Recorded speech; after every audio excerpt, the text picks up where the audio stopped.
11:15 निघायचं होतं. चला सर. गर्भवती मृत्यू प्रकरणी डॉक्टर घैसास यांच्यावर गुन्हा दाखल झालाय, मात्र रुग्णालय प्रशासनाला कुठेही याचा जबाबदार धरलेला नाही.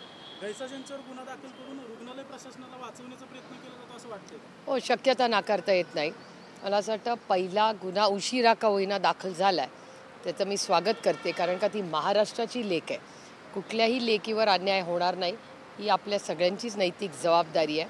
आणि मी स्वतः आणि मला असं वाटतं माझे सहकारी प्रशांत दादा जगताप यांनी कोर्टात धाव घेतलेलीच आहे.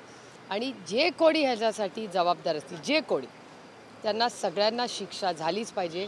आणि एक तरी आपण सगळ्यांनी एक समाज म्हणून एक SOP असली पाहिजे, ज्याच्यातून परत कुठल्याही घरातली लेक किंवा तिच्यावर असा अन्याय होता कामा नये.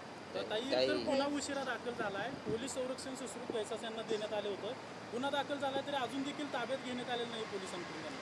अर्थातच तुम्ही स्वतःच बघताय की गेले किती दिवस समाजातल्या सगळ्याच लोकांकडून हा माणुसकीचा विषय, हा राजकीय विषय नाहीच आहे. पण दुर्दैवाने ज्या अतिशय म्हणजे ज्या पद्धतीने पहिल्या दिवशी माननीय मुख्यमंत्र्यांनी स्टेटमेंट केलं होतं, माझ्या फार अपेक्षा होत्या, माझा विश्वास होता की माननीय मुख्यमंत्री आपल्याला आणि आपल्या लेकीला नक्की न्याय देतील. पण पहिल्या दिवशी जे स्टेटमेंट माननीय मुख्यमंत्र्यांनी केलं आणि आज माननीय मुख्यमंत्र्यांचं स्टेटमेंट किंवा जे वर्तन सरकारचं बघतोय त्याच्यात कुठेतरी मिसमॅच आहे असं दिसतंय. आणि दुर्दैव आहे की एका हत्येला जबाबदार असलेल्या लोकांना ज्या पद्धतीने आता निर्दोष साबित करण्यासाठी जी काय प्रयत्न चालले ते अतिशय दुर्दैवी आहेत. पाठिंबा दिलाय.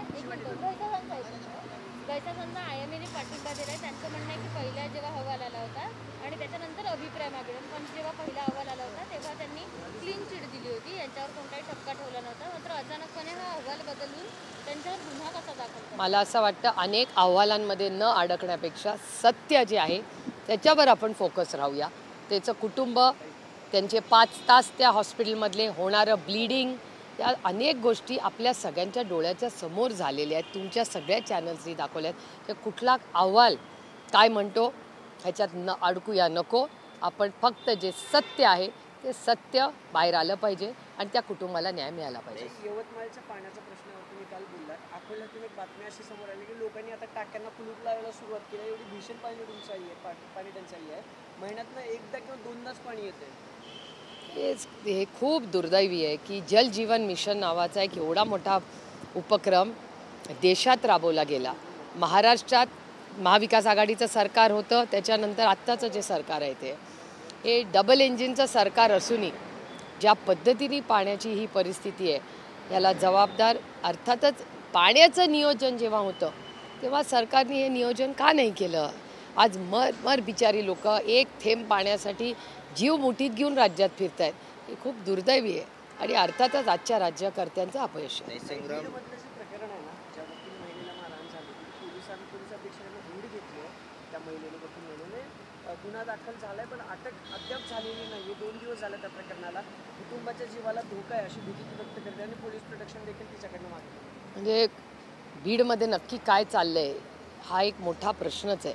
एवढं सगळं झालं तरी बीडमध्ये बदल होताना दिसत नाही. कालच मी बीडच्या SPंची 2 केसेसबद्दल बोलले. माझ्याकडे आणखीन एक किडनॅपिंगची केस काल आली आहे. कोणाला तरी किडनॅप केलं आहे, आईवडिलांना माहिती पण नाही तो माणूस कुठे.